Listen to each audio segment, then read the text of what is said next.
pessoal, estamos aqui em mais um podcast do Se Conecte. Eu estou super feliz de poder compartilhar algo muito sério e importante, que muitas vezes é esquecido, não é falado, e hoje a gente vai ter a oportunidade de conhecer duas mulheres maravilhosas e ver o que elas têm feito pelo mundo, porque começou aqui, já está estendendo para o Brasil, já está estendendo para outras nações.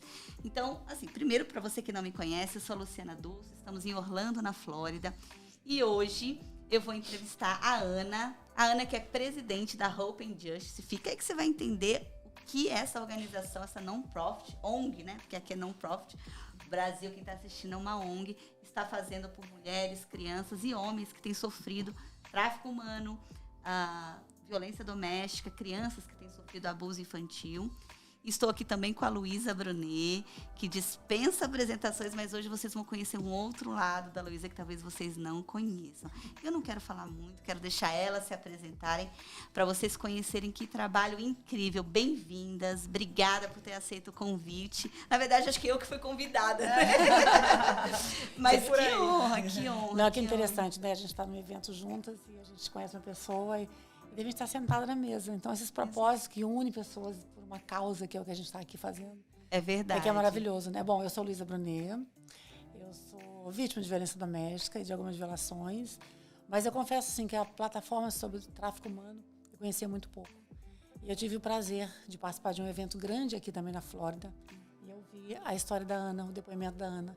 E esse dia foi um dia divisor de águas da minha vida. Foi onde eu compreendi que eu poderia também, como voluntária, me juntar a ela e poder trabalhar ao lado dela. E ela me deixou fazer isso. Então, eu fui me graduando, ela foi me ensinando, ela foi me doutrinando, ela foi me ensinando muita coisa que eu não sabia. E eu não vou dizer que é uma pauta apaixonante, mas é uma pauta em que a gente precisa ter essa responsabilidade como ser humano, como mulher e como sociedade civil, mas, ao mesmo tempo, a gente tem que estar preparada para o que a gente vai saber, que às vezes a gente não sabe e não acredita que exista. E a Ana, com todo esse esforço dela, e com a própria história dela vivida dentro dessa plataforma, ela consegue ter um lugar de fala de verdade, porque ela passou por isso. Eu estou aqui só contando o que eu ouvi. É verdade. E é uma honra para mim, uma alegria muito grande. Além dessa bênção, eu digo que é uma bênção ter a Luísa Brunet, uma personalidade, né, como ela é, uma mulher guerreira, uma mulher que passou por desafios imensos e intensos na vida dela, na trajetória de vida, não só como modelo profissional, mas como mulher, como filha, como mãe e como esposa. E hoje ela está aqui ao meu lado, sendo a embaixadora da Hope and Justice Foundation.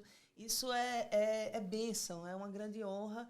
E agradecer a oportunidade, Luciana, de você estar dando a gente aqui, né, de participar desse podcast, desse talk aqui, dessa conversa legal, e que tão importante, né? Esse tema é algo essencial, eu digo não que é é muito essencial. Falado, não né? é muito falado porque as pessoas tendem a se... Porque é um tema pesado, de verdade, né, Lu? É um tema pesado. Então, as pessoas se protegem. O ser humano ele tem essa tendência de não gostar e de repulsar o que dói, o que mexe com suas feridas, né, de certa forma.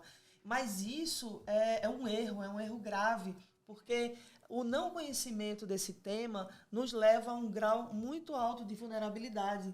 Então, quanto mais que isso continue acontecendo. Quanto mais nós ignorarmos essa realidade, mais fácil fica para os predadores, para os abusadores, né, para os algozes manipular, fazer o mal. Então, conhecendo sobre o tráfico humano, eu confesso, eu sou advogada no Brasil, trabalhei mais de 15 anos nessa carreira. Advogado, eu digo que é um sacerdócio, a gente nunca deixa de ser. A gente está sempre advogando por alguém, ou pro bono, ou a gente está sempre buscando, porque o nosso ideal é o ideal da justiça. Então, eu hoje não exerço a profissão no Brasil, né, mas embora ainda tenha algumas coisas que eu faço lá, como mais a nível de consultoria, porém, eu continuo sendo uma advogada, o que a gente chama aqui de advocate, né, dessas vítimas, desses sobreviventes. E hoje a Hope and Justice existe e está fazendo esses 3 anos, né, de caminhada, em razão de uma violência que eu vivi, eu e a minha família, eu e minha filha. Você nunca tinha tido nenhuma experiência relacionada a isso antes, assim, de alguém próximo? Não, violência doméstica, sim, né? Tive relacionamentos abusivos, mas relacionado ao tráfico humano, não. Então, o tráfico humano, as pessoas ouvem falar e existem muitos mitos, né? Acha que o tráfico humano é aquela mulher que é aliciada e é levada para a Europa para se prostituir. Ou então são aquelas pessoas pobres, humildes, que não têm conhecimento e ali são raptadas. Né? Aquelas crianças. E não é verdade. Isso acontece, claro, isso existe. Mas não é a maior parte da situação do tráfico humano. Então, existem situações... O tráfico hoje ele acontece em todas as camadas sociais. Não importa se a pessoa tem um nível superior, se é analfabeto, não importa. Em todas as camadas sociais, em todas o tráfico humano ele está entranhado em todos os segmentos da sociedade. A gente pensa que isso acontece em mais países pobres, né? Não. Ou pessoas de conhecimento, mas aconteceu com você, então. Você pode contar um pouquinho pra gente? Sim, eu fui vítima de uma situação, hoje eu sou uma sobrevivente, onde eu casei com um americano, um tempo depois que eu estava aqui nos Estados Unidos. E uma pessoa que eu conheci dentro da igreja, eu sou cristã, então eu sou membro da primeira igreja batista de Orlando. E fui apresentada através de um casal de pastores, também amigos nossos, que eram de outras igrejas. E era uma pessoa assim fantástica, maravilhosa, um grande profissional. Era pai, já era avô, inclusive, também. Tinha uma filha com já um netinho pequenininho. Uma família de classe média alta, americana, tradicional, cristãos, entre aspas, né? Então, e ele, 6 meses de casado, eu descubro que ele fazia parte de uma rede de pedofilia e tráfico humano. Ele colocava câmeras no banheiro da minha filha caçula, da minha casa. Ele fazia vídeos meus da minha filha e vendia na dark web para os pedófilos, voyeurs, predadores, por $70 mil, $50 mil. A história é longa, mas resumindo, eu descobri. Quando eu descobri, eu precisei passar por um processo que foram assim, de 2, 3 dias para reunir mais provas. E como você descobriu? Olha, como eu falei, eu sou cristã, eu creio no Espírito Santo. Então, foi literalmente o Espírito Santo que me mostrou. Eu ouvi a voz do Espírito Santo me pedindo para eu abrir uma pasta dele, em cima de uma mesa. Eu abri a pasta e encontrei um DVD que estava escrito Pornô Teenager. E eu entrei em choque ali, né? E depois eu encontrei um cartão de memória, onde logo um tempo depois, assim, um dia ou 2 depois, porque a gente estava em viagem, quando voltamos, eu fui ver o que tinha no cartão de memória e era minha filha tomando banho, imagens do banheiro dela. E eu consegui, assim, literalmente o Espírito Santo foi me mostrando onde tinha essas câmaras. Eu encontrei, inclusive, garrafa de água mineral com câmera. E ele montava essas câmaras todas e adquiria, roubava essas imagens e fazia dinheiro com isso. Ele não era um pedófilo, né? Ele é um traficante. Produzir as imagens. Para produzir e vender as imagens. E o objetivo dele era me matar e levar minha filha para fazer dinheiro com ela no tráfico. Ela tinha 14, ela tinha acabado de fazer 15 anos na época. Você vê que, assim, uma característica do predador, né? Assim, eu falo isso porque a minha mãe também tem algo que ela faz parecido. Desde pequena eu sou um pouco envolvida. É aquela pessoa que você menos imagina. Que você, né? Ah, não, ele é pastor, não, ele é empresário, não, ele é vô, não, ele é sério, ele tem dinheiro. Ou do núcleo familiar, né? Ou do núcleo familiar, exatamente. Então, assim, é algo que você que está ouvindo esse podcast precisa entender. Qualquer um pode ser um predador. Ou um traficante, um pedófilo, um abusador.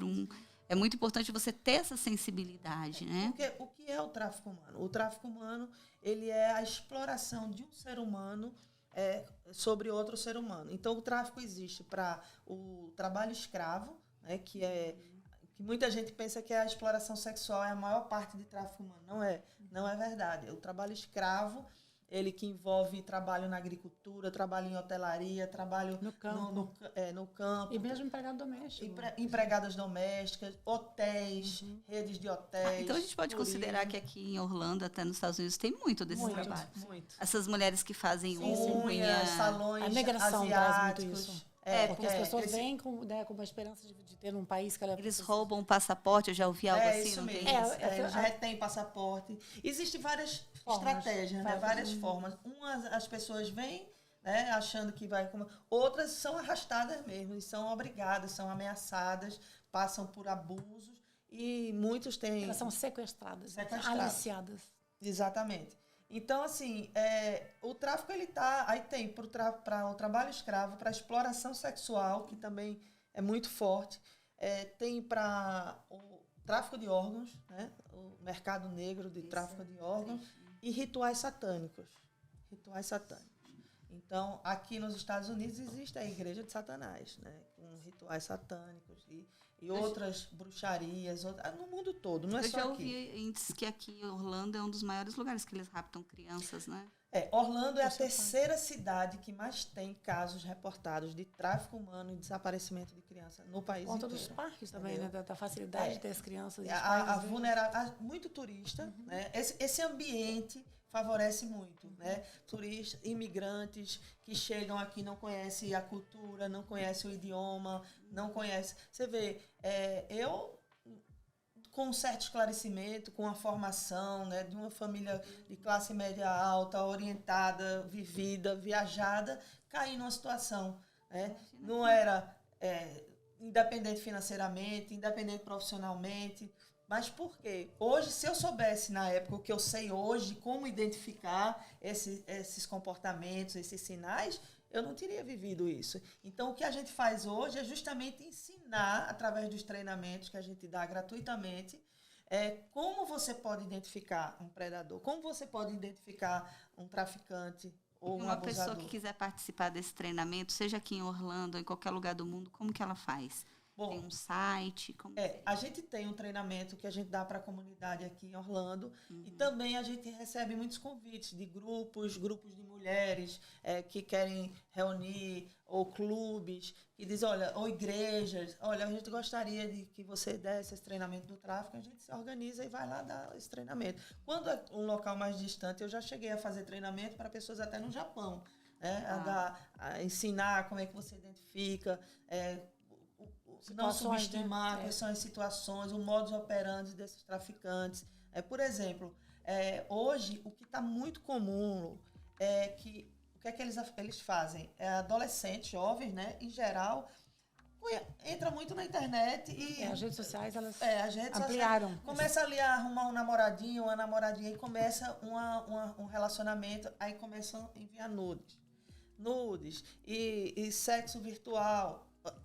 Crianças caindo Essa é a arma em situações deles. dessas. Depois, eu já vi que umas vendem, né? aí- Manda foto não do só joelho. vende, manda foto disso. Começa no joelho, aí o no que é que pé, aí vai acontece? subindo. Essa criança tá vulnerável, aí o que é que ele vai dizer? Ele diz, olha, se você não fizer o que eu estou mandando, eu vou mostrar para seus pais, eu vou matar seus pais, eu vou fazer isso, aquilo.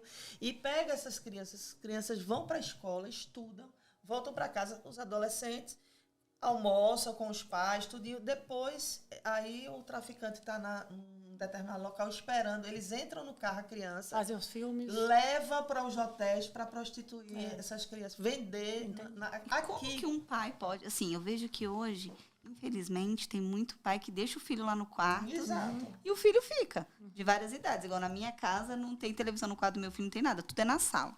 O tempo dele Muito brincar bem. ali é ver e volta. Mas muitos pais deixa lá, tá lá no quarto. Como que um pai pode identificar, por exemplo, que uma criança pode estar passando por uma situação dessa ou de algum abuso?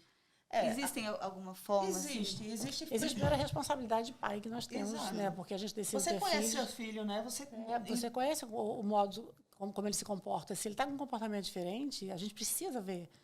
E a gente, quando você decide ser pai, é uma responsabilidade muito grande. Você tem que estar presente, se possível, né? O máximo que puder. Mas senão, o tempo que for precioso para entender que essa criança está passando por algum abuso. Ela está irritada, ela não está produzindo bem na escola. Depressiva, muito isolada. Fica isolada no quarto, com vergonha, com alguma marca no corpo, sinais de olheira.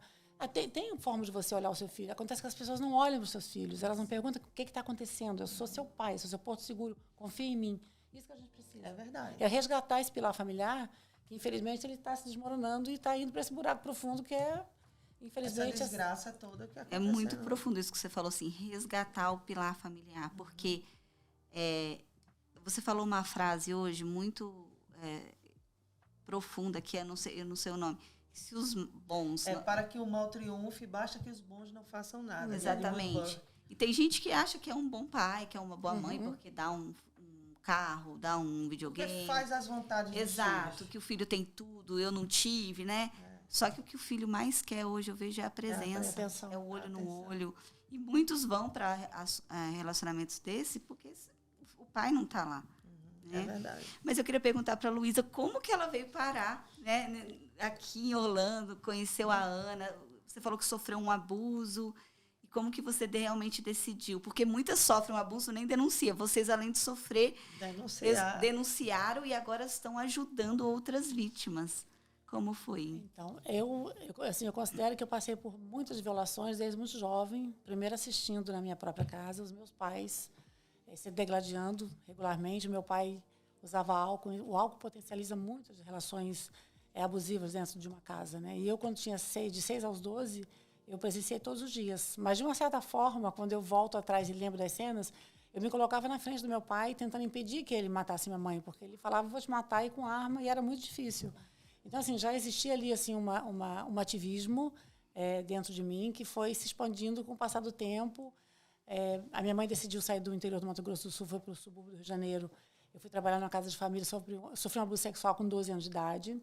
Mas eu guardei esse segredo porque não se falava sobre isso, não existia nenhum lugar que você pudesse contar. Para os pais, ainda muito menos, porque justamente não existia essa comunicação, né, mais profunda e sincera.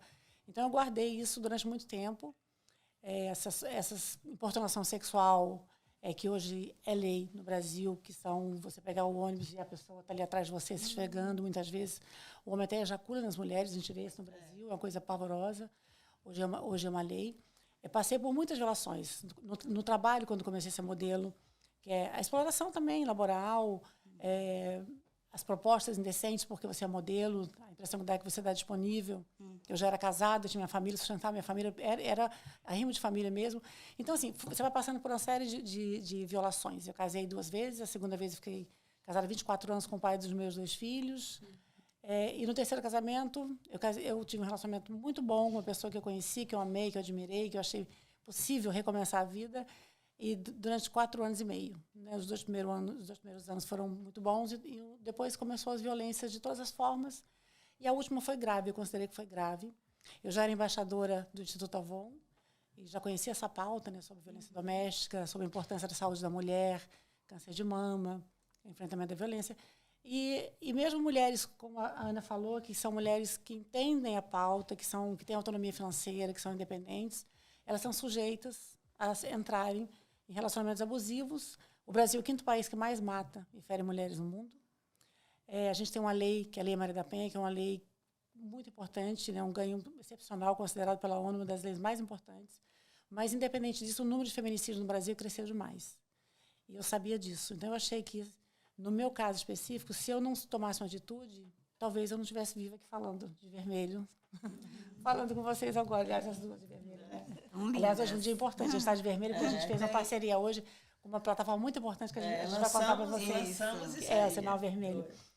E eu comecei, então, depois que eu fiz a denúncia, criei coragem de fazer a denúncia, com 54 anos de idade. Você disse que ficou 2 anos e meio sofrendo violência. E por que você não denunciou antes? Justamente porque quando você... Qual que é assim, que você sente, né? Porque quem está de fora fala, por que não denunciou na primeira, né? Pois é. Mas é uma a dependência emocional, a dependência psicológica é uma coisa que ela fere muito a mulher. Ela fere, às vezes, mais do que um soco. Porque é uma forma que o homem tem de diminuir a mulher em todos os jeitos, todas as formas, ela se sente um lixo. E isso faz com que ela crie uma dependência desse homem. É muito louco, não tem como explicar isso, mas é o que de fato acontece. Existe um processo, me permita, que a gente chama de síndrome de Estocolmo. Né?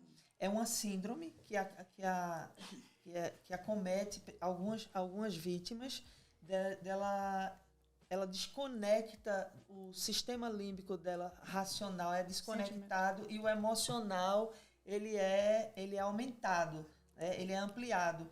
E o predador ele utiliza isso, aquele ciclo da violência, que ele vai lá, ele bate, ele machuca, ele maltrata, depois ele vai lá, ele acolhe, ele beija, ele abraça. Aí ameniza. Aí ameniza. E isso vai tornando uma dependência repetitivo, vai criando porque uma você sempre que ele briga, você sabe que ele vai voltar, e isso você vai postergando essa relação, achando que vai melhorar, mas não melhora, ela só piora. Somado a isso tem a vergonha, né, Vergonha, a culpa. Então, é uma síndrome mesmo que existe em grande parte de pessoas que são vitimadas pela violência. Por isso que eu não culpo as mulheres que demoram anos. Por exemplo, a gente sabe que a Hebe Camargo, nossa super Hebe Camargo, sofreu uma violência absurda durante anos no casamento dela, e a gente pode constatar isso nos filmes dela.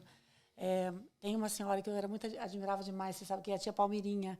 Era uma mulher da televisão, mais velha. Ela contou com 70 e poucos anos que ela sofreu mais de 20 anos de violência doméstica. Você tem a Rihanna, você tem a Jennifer Lopez, você tem mulheres, a Marilyn. Tem mulheres icônicas que a gente jamais imaginaria que sofriam em outras épocas e que hoje tem uma fala muito mais amplificada, e a gente pode falar sobre isso. Bom, passando disso, fiz a denúncia, minha denúncia foi falada demais, quebrou um paradigma de uma mulher conhecida, a Luísa Brunet, todo mundo conhece, que isso, mas ela também... Então, eu trouxe uma pauta mais, assim, desmistificando essa mulher, e eu comecei a falar bastante em várias plataformas.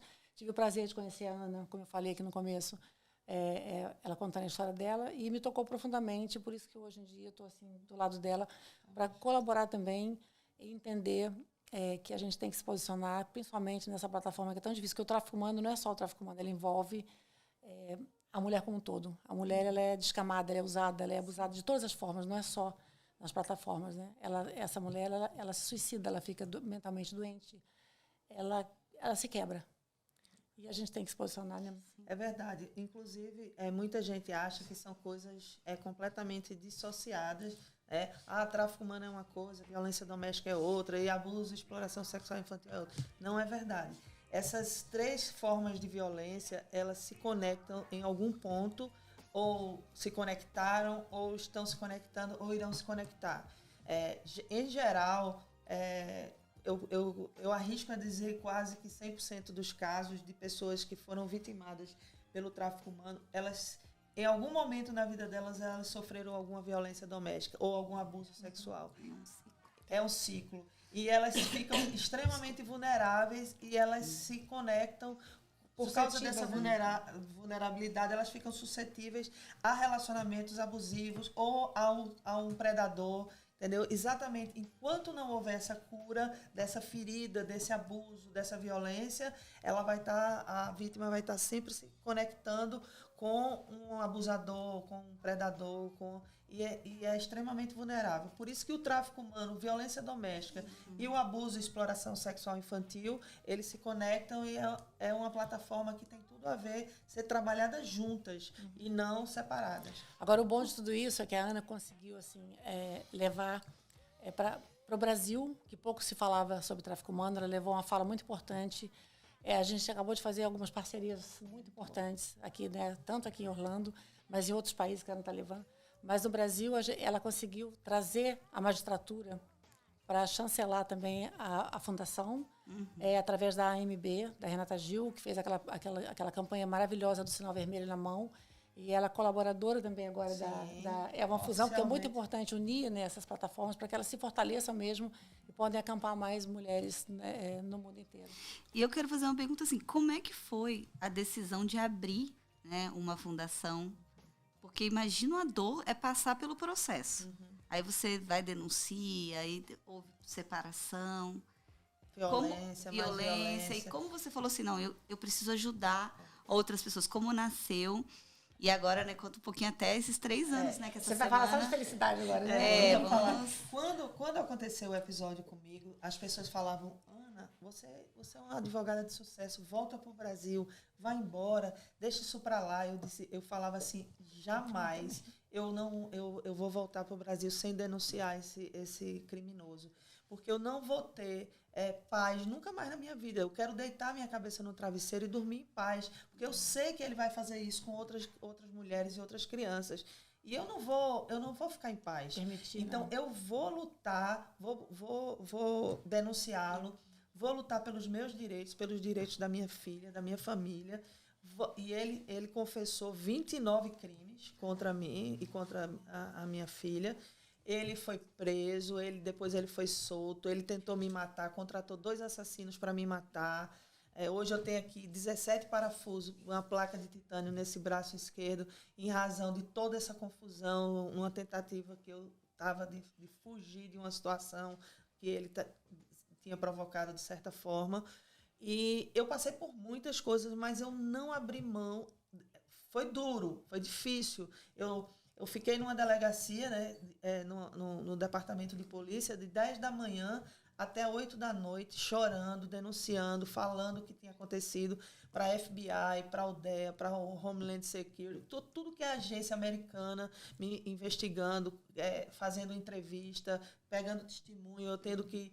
entreguei tudo que eu tinha que pudesse provar o crime. Então, isso foi um ponto que eu achava que ali eu cumpri o meu papel. Então, consegui colocar esse criminoso, esse predador na prisão, e ele agora tem uma ficha que ele vai pensar 2 vezes em fazer isso com alguém.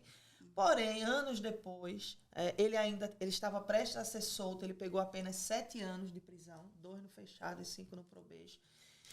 E quando ele foi solto, eu comecei a questionar. Eu digo, Senhor, não é possível que eu tenha passado por tudo isso com minha filha, com a minha família, somente para botar esse homem na prisão. Tem que ter um propósito maior nisso aí. Isso não pode dizer só respeito. E isso começou a me incomodar. Eu dormia, eu conversava nas minhas orações com Deus, e eu conversava, e eu pensava isso, ponderava. Tem que ter alguma coisa que está acontecendo. Então, eu comecei a estudar sobre o tráfico humano. Isso foi em 2018. Então, eu passei 1 ano me aprofundando, estudando sobre essa realidade do tráfico, o que é que acontece no mundo. Comecei a fazer parte também de outras instituições americanas. E aí eu disse, eu já sei, entendi. Eu tenho que alertar as pessoas, porque Orlando é o estado mais populoso de imigrantes brasileiros aqui nos Estados Unidos.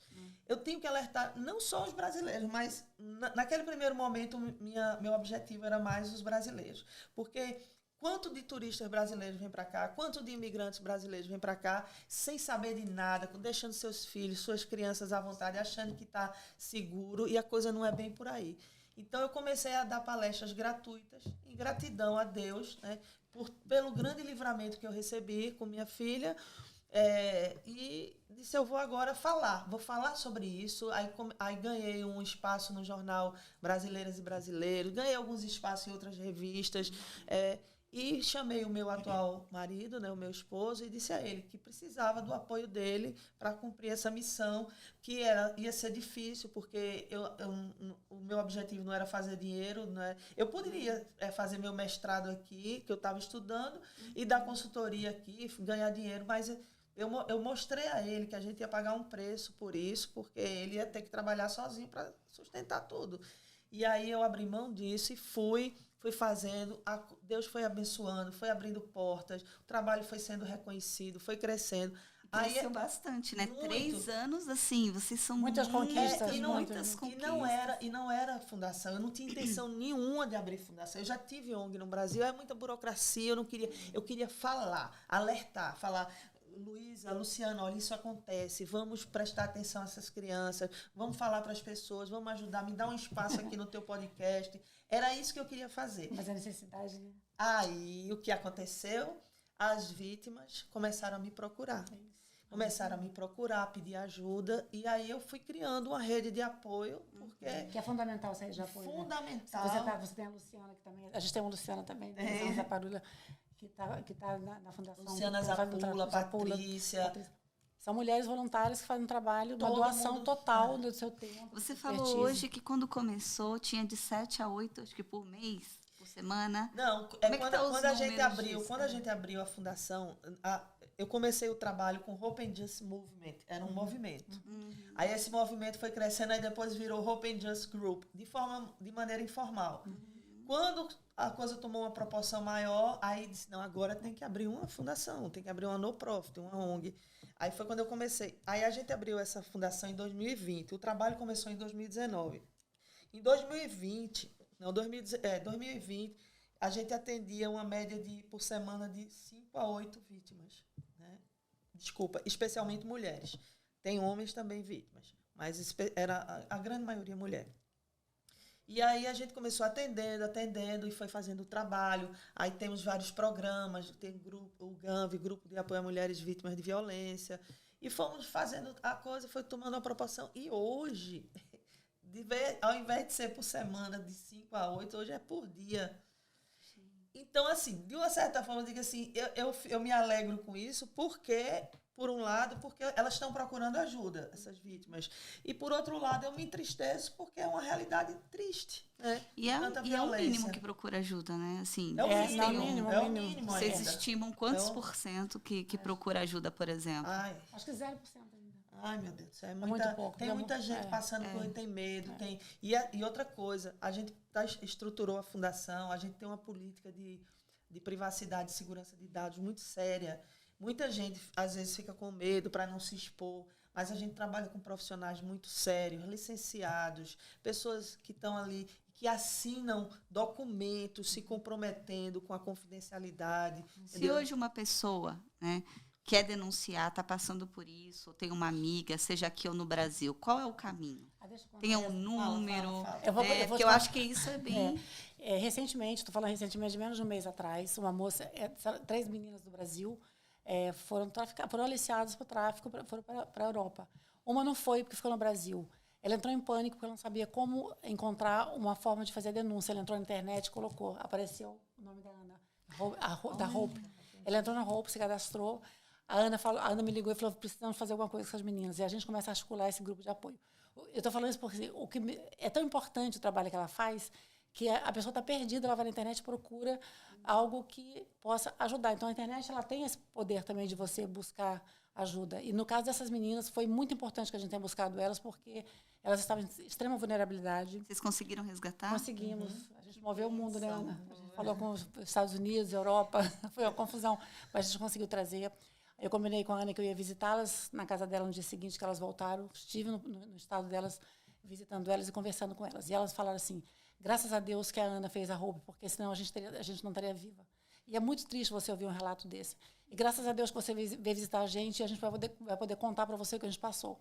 E me falou também que um dos problemas que elas encontram, as mulheres são traficadas e aliciadas, elas chegam no aeroporto, elas passam e não são percebidas. As campanhas são necessárias, campanhas de conscientização nos aeroportos, nos portos, nas travessias, né, de fronteiras, com filmes, na minha opinião, com mulheres reais que foram traficadas. Elas vão dizer, eu sou Luísa, eu fui traficada, o processo é esse, esse, esse. Se você estiver nesse estado, peça ajuda. Eu já vi em alguns banheiros de aeroporto, em alguns lugares aqui nos Estados Unidos, até em outros estados, na Rota 66, dentro do banheiro, se você, em várias línguas, né? Se você é traficado, aí tem japonês, tem árabe, e aí tem um número. Então, existe já algumas ONGs fazendo esse trabalho, mas eu acho que ainda é muito pouco.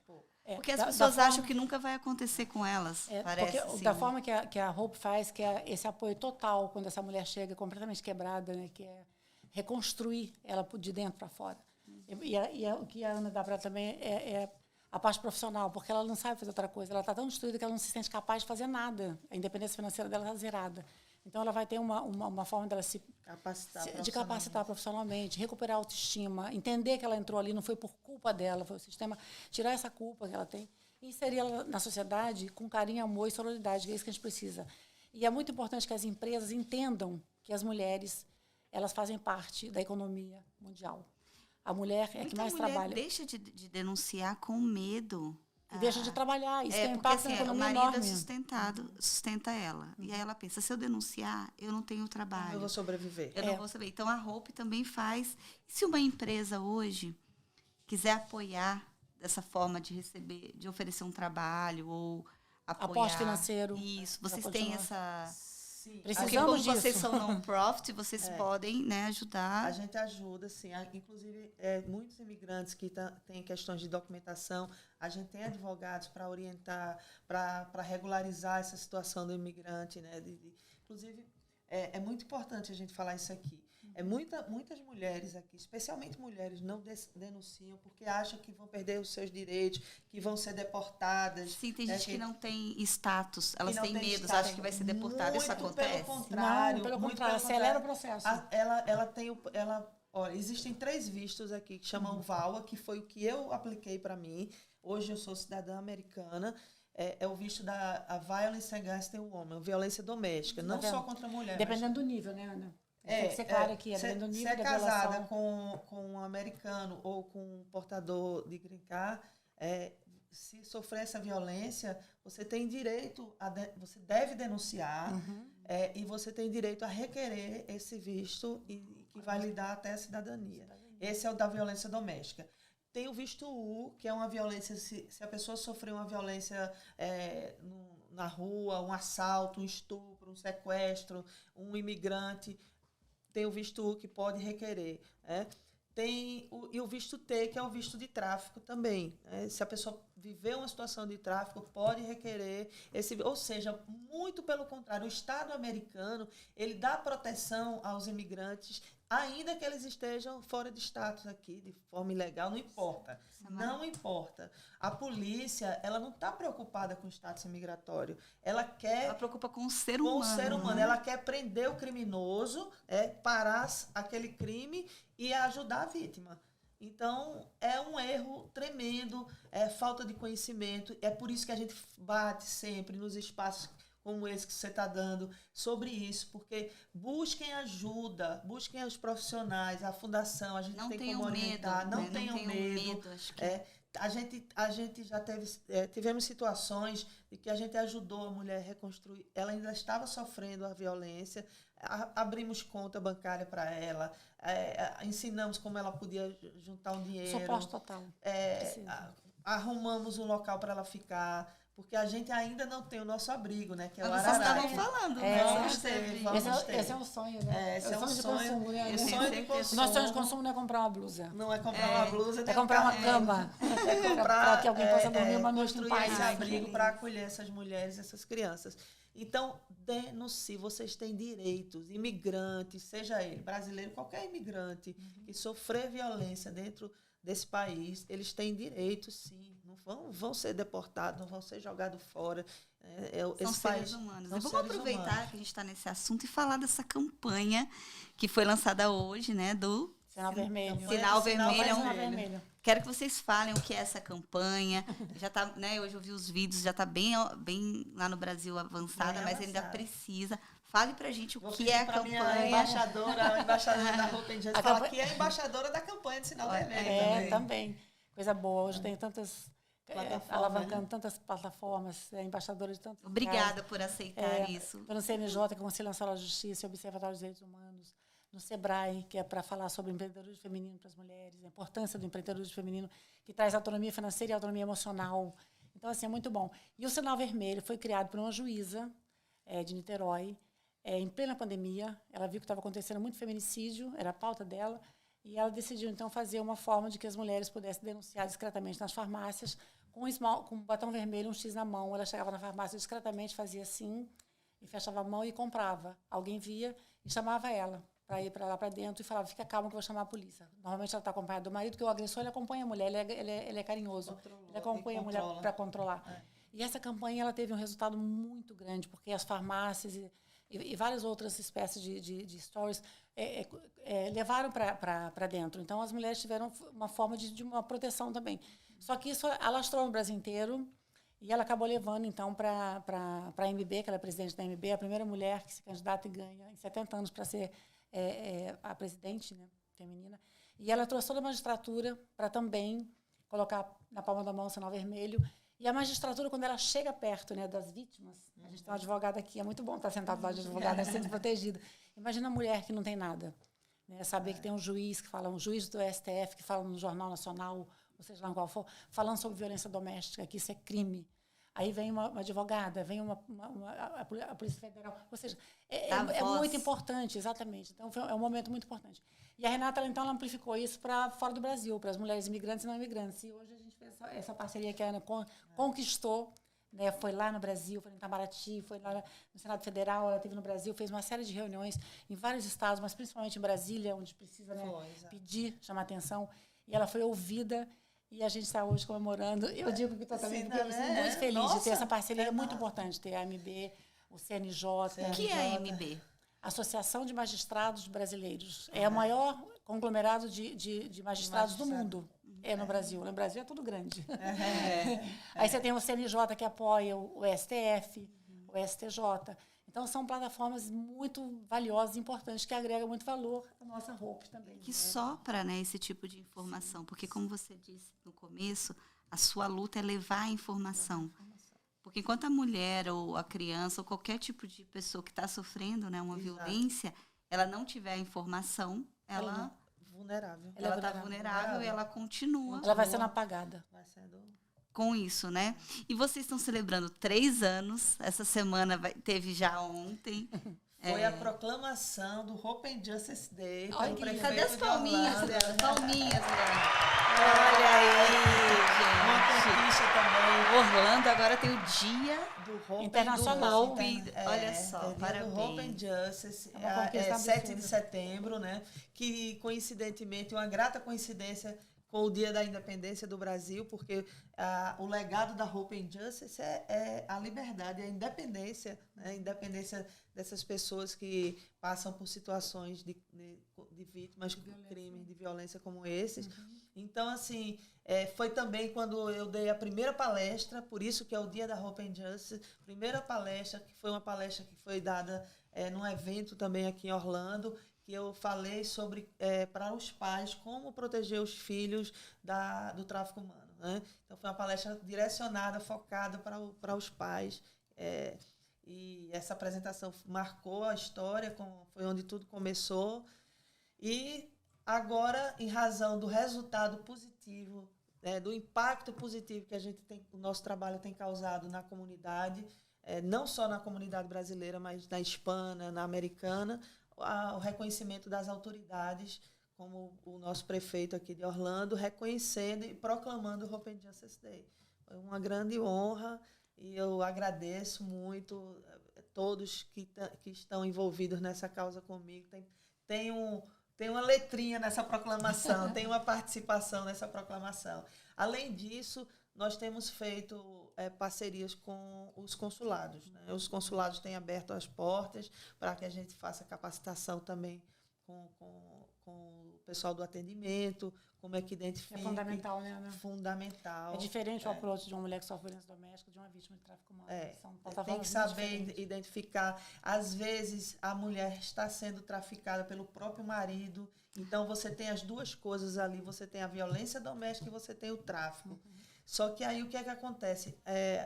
Um profissional, quando ele não está capacitado, ele vai denunciar aquilo como violência doméstica. Aí, o que é que vai acontecer com o abusador?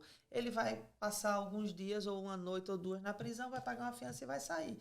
E o tráfico humano, que é um crime maior, que ele era para ficar mais tempo ali. Então, às vezes, é esquecido o tráfico humano e só qualifica aquilo como violência doméstica. Entendeu? Então, a gente precisa explicar tecnicamente essas diferenças e como isso é importante no resultado da aplicação da pena e também no suporte à vítima. Se uma pessoa hoje quer te convidar para uma palestra, para um vídeo, você ainda faz? Ou você tem vídeos gravados? Como que funciona para a pessoa que quer saber mais, por exemplo, que está assistindo aqui? Eu vou. A gente convida outros profissionais que trabalham com a gente também. Quando Luísa está aqui, Luísa vai. Quando eu estou no Brasil, a gente vai juntas. É muito importante você ter o contato do olho no olho, explicar para as pessoas o que de fato acontece. Eu acho que sempre emociona mais. Eu não gosto de nada online, aliás. A gente faz quando não tem jeito, né? Quando não tem jeito. Não tem jeito, mas eu vou. Eu queria fazer uma pergunta assim. Desses casos, todos que vocês já atenderam, que vocês já viram, vocês têm algum testemunho assim que a pessoa foi transformada, seguiu a vida? Porque tem gente que acha que não tem mais uma... Vocês são 2 testemunhas disso, né? Que a vida continua, você pode ser muito mais, né? Vocês tem algum caso que vocês queriam contar? Até para inspirar outras mulheres que acham que a vida vai acabar se ela denunciar ou largar o marido. Eu acho que um caso mais icônico que eu poderia contar é a própria Maria da Penha, que lutou durante 19 anos para provar um crime cometido contra ela pelo seu próprio marido. Nunca Ele tentou desistiu. matá-la, nunca desistiu. Numa época que não se falava, em 2016, ela conquistou a lei, uma das leis mais importantes que a gente tem no Brasil, que é a Lei Maria da Penha. Ela continua lutando com a saúde precária hoje em dia. Ela continua falando, uma mulher firme, forte, criou as filhas sozinha, cadeirante, uma mulher extraordinária. E outra, eu acho que considero é a Ana, que através dessa dor profunda, ela consegue amenizar a dor de tantas mulheres que virão. Ela está pavimentando um caminho sem volta. É uma mulher que tem uma história linda para contar, um coração gigante, uma mulher que vai deixar um legado incrível para toda uma vida. Isso que é importante. Qualquer mulher pode fazer isso também. O importante é que a gente revisite a nossa história e que a gente transforme as dores em coisas boas, porque a vida é feita de todas as cores, de dores, de sorrisos, de felicidade, de perda. Mas é sempre possível a gente acordar melhor e maior, sempre. A gente basta querer. Sabe algo que eu estou vendo em vocês? Um brilho no olho. Sabe, assim, é um assunto tão difícil, mas o olho de vocês brilham, assim, sabe? Brilha, Sabe, essa vontade de ajudar, de fazer a diferença, né? Você largou a sua carreira, entre aspas, mas está conquistando uma carreira maior. Né? Eu digo que é o propósito da minha vida. Eu encontrei o propósito da minha vida. Gastando inglês. Tudo que eu passei desde a minha infância, durante toda a minha vida, me forjou para ter a coragem e estar preparada para fazer o que eu faço hoje. Foram muitas dores, muitas coisas que eu passei, desde muito pequenininha, mas nada... Eu costumo dizer, aquilo que não me mata me fortalece. Então, assim, eu nunca fiquei num lugar de vítima, nunca gostei dessa posição de vítima. Por isso que eu digo que eu sou uma sobrevivente. Mas você é vítima? Não sou vítima, eu sou sobrevivente. Eu passei, lutei pelos meus direitos, superei, e é isso que a gente mostra às mulheres quando elas chegam lá na fundação. E elas chegam quebradas, muito quebradas, mas é incrível, é lindo como... até no próprio dia que a gente começa o acolhimento, o atendimento, elas já saem de lá, sabe, diferente. Já saem de lá. E aí a gente vai vendo a evolução dos atendimentos, nos programas que a gente realiza lá na fundação e tal. A evolução. Aí daqui a pouco, quando eu olho, a mulher já está trabalhando, já conseguiu se libertar, já fez o divórcio, já muitas... estão trabalhando com a gente, volta para ser voluntário, outras vão seguir o caminho delas. Então, não existe nada, nem brilhante, nem ouro, nem prata, nada nesse mundo que pague o preço de a gente ver, né, um ser humano, uma pessoa reconstruindo a vida da forma que ela já reconstrói. Tem umas que tem umas recaídas, mas a gente está lá. Porque tem que trabalhar. Cada um tem uma mais forte. Que tipo de profissionais a Hope tem hoje para atender essas mulheres? A gente tem counseling, né? Tem a counseling que a gente tem aqui. Também algumas têm formação no Brasil de psicologia e é counseling aqui. A gente tem advogados, tanto brasileiros quanto americanos, na área de imigração, na área de família criminal. E na área criminal. Todos, assim, a gente faz uma triagem quando a pessoa chega à fundação, né, através ou de indicação, ou internet, ou é feito um formulário, né, a pessoa tem que preencher um formulário, aí passa para o departamento de vítimas, aí é feita uma triagem, dessa triagem a gente faz os encaminhamentos para os profissionais. Muitas chegam querendo logo advogado, mas às vezes, na maioria das vezes, elas não estão preparadas para um embate, para alguma coisa. Então, a gente cuida, fortalece elas, acolhe. Quando elas estão fortalecidas, aí a gente... Agora, vamos cuidar dessa parte legal ou dessa denúncia. Então, dependendo da situação, a gente... Aí, fora esses profissionais, a gente tem parcerias com clínicas médicas. Hoje estava lá a Cris, da VIP... que é uma parceira também, a gente encaminha, outros advogados que não estão diretamente ligados a gente, mas estão no escritório, que eles estão nos seus escritórios, a gente encaminha para eles. Ontem você lançou uma campanha que todo dia 7 de setembro os empresários de Orlando podem se cadastrar? Fala para o pessoal. É o Hope and Justice Day. A ideia do Hope and Justice Day. 2 perguntinhas, então. Eu queria que você falasse dessa campanha para quem quer cadastrar. E se a pessoa é um empresário, quer fazer uma doação, seja no Brasil ou aqui, como ela deve proceder? Para ele poder estar apoiando a causa. Bom, durante esse ano todo agora, a gente vai trabalhar esses empresários, essas empresas que querem aderir ao Hope and Justice Day. Existe um site do Hope and Justice Day, onde a pessoa entra lá, se cadastra e a gente vai contactar e a pessoa vai determinar um percentual que naquele dia do 7 de setembro, o que ela vender ou de serviço ou de produto, ela vai reverter um percentual para a fundação, para os programas e projetos da fundação. E o que é que a gente vai fazer? A gente, durante o ano todo, a partir da adesão desse empresário, dessa empresa, a gente vai estar divulgando essa empresa e divulgando que naquele local, aquele restaurante, aquela farmácia, aquela loja de roupa, eles apoiam os programas, salvam vidas e que as pessoas vão consumir lá, vá consumir lá, entendeu? No Brasil também, a gente startou uma campanha, no Ministério Público de Porto Alegre. As empresas que não fizeram essas parcerias, elas não estão na moda, elas estão fora de moda e não têm compromisso social. Então, elas recebem um selo, né, de parceria com determinadas instituições, de que ela contribui, seja através de empregando mulheres ou alavancando ONGs, institutos ou fundações. É muito importante que a sociedade civil como um todo se manifeste. A gente não pode pensar só no nosso quintal, a gente tem que pensar no... Até porque chega na pessoa, exatamente, né? A violência chega. A gente tem filhos, tem netos, tem futuro. Exatamente. E para doar, entra no site, tem lá os links no nosso site, que é o hopeandjusticefoundation.org. Lá tem uma plataforma, tem um local de doações, a pessoa pode doar. E a gente também tem recibo para desconto de imposto de renda.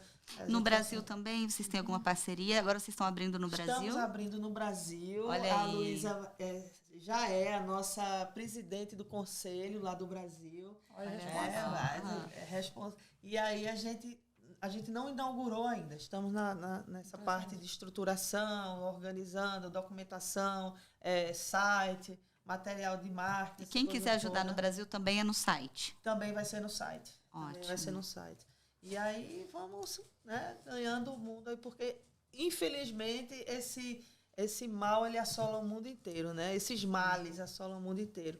E desde que o mundo é mundo, a gente vê aí o tráfico humano, porque é uma forma de escravidão moderna.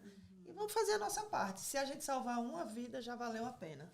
É isso aí, gente. Eu quero parabenizar esse trabalho maravilhoso, incrível, que assim, eu tenho um coração em ajudar, mas atender esse público é algo assim que tem que ter muito coração nisso. Eu aprecio muito isso em vocês. Parabéns pela essa dedicação, essa determinação. Vocês estão salvando literalmente vidas. Porque muitas vezes a gente quer salvar dando só uma ajuda ali e tal, mas vocês estão tirando pessoas do cativeiro. E eu louvo a Deus por isso, pela coragem de colocar, sabe, o rosto de vocês, de colocar a família de vocês, porque é um risco. É um risco isso. Vocês deveriam ser... devia ser algo normal, todo mundo vamos ajudar, mas tem muita gente que tem medo. Então, que vocês continuem, que vocês avancem, podem contar comigo. Obrigada. Eu estou aqui para servir essa organização. Estou feliz por essa oportunidade de vocês contarem um pouquinho. Eu acho que vai ter que ter episódio 2, gente, porque é muito rápido, é muita coisa. Eu estou cheia de perguntas aqui, nós vamos ficar a noite inteira. E amanhã tem um baile maravilhoso para celebrar. Que eu espero que a comunidade em Orlando prestigie, compre, os ingressos ainda estão à venda. Esse dinheiro ele vai ser revertido para os programas da Fundação, para ajudar a salvar vidas. É um jantar maravilhoso, feito pelo chefe Fabiano Olmo. É um chefe internacional premiado, com 4 etapas, 4 cursos do jantar. Vamos ter o show de Nico Rezende, a exposição de arte lá do Pierre Britt, a Sadana Brussol, que está vindo também de Miami, com as obras de arte dela para leiloar para a Fundação. Enfim, vai ser uma noite especial, uma noite linda, bacana. E uma noite de contribuição também, na verdade, você vai ter tudo um isso, modo você vai de fazer contribuição. de contribuição. Muitas vezes, eu vou pagar o jantar. Não, você não vai pagar o jantar, você vai contribuir para a fundação e vai ganhar um jantar com uma noite linda. Show, uma noite linda, com a presença da Luísa Brunet, maravilhosa. Tá dançando, quem estiver lá, vai dançar. Ai, gente. Mas eu queria te agradecer, porque o papel de vocês, jornalistas, né, que disponibiliza esse tempo tão precioso para falar de um assunto delicado, é a única forma que a gente tem de impactar quem vai nos ouvir daqui a pouquinho no Pod e saber um pouco mais do que está acontecendo, né, da realidade brasileira, da realidade do mundo. Então, o papel que vocês fazem, se não fosse vocês, a gente estaria aqui calado também. Então, muito obrigada. Somos parceiros, né? Muito obrigada a você e a seu marido que está ali atrás, cuidando de tudo. Obrigada, gente. Muito obrigada. E olha, a minha cabeça já está super criativa. Não vou falar aqui no podcast, mas o Leandro me conhece. Já me deu várias ideias aqui de como a gente vai soprar isso, porque existem ferramentas hoje para a gente soprar isso. Eu quero estar aqui para contribuir. Parabéns mais uma vez. Que Deus continue usando vocês, retribuindo, né, o que vocês têm feito. E a própria palavra de Deus fala que o povo perece por falta de conhecimento. Mulheres perecem, homens, crianças. Então, que você que estiver assistindo, né, possa replicar, multiplicar. Eu vou pensar em várias ideias para a gente romper mais em informação. E sucesso no evento de amanhã. Sucesso para ganhar mais pessoas e conquistar mais pessoas para esse projeto, né, como voluntários, com dinheiro, e que mais vidas sejam salvas. Amém. Muito obrigada. Obrigada, Luciana. Obrigada. Foi ótimo. Obrigado, Lê. A gente encerra por aqui esse podcast. Mas, olha, vai ter número 2. Vai ter episódio número 2. Viu? Até mais, gente. Obrigada por estarem conosco. Compartilhe. Aqui embaixo a gente vai deixar todas as informações para vocês apoiarem essa causa. Mas o mais importante é divulguem a informação. Salve vidas. Que Deus abençoe e até o próximo. Ó, Obrigada, viu? nossa, Tamo foi demais. junto.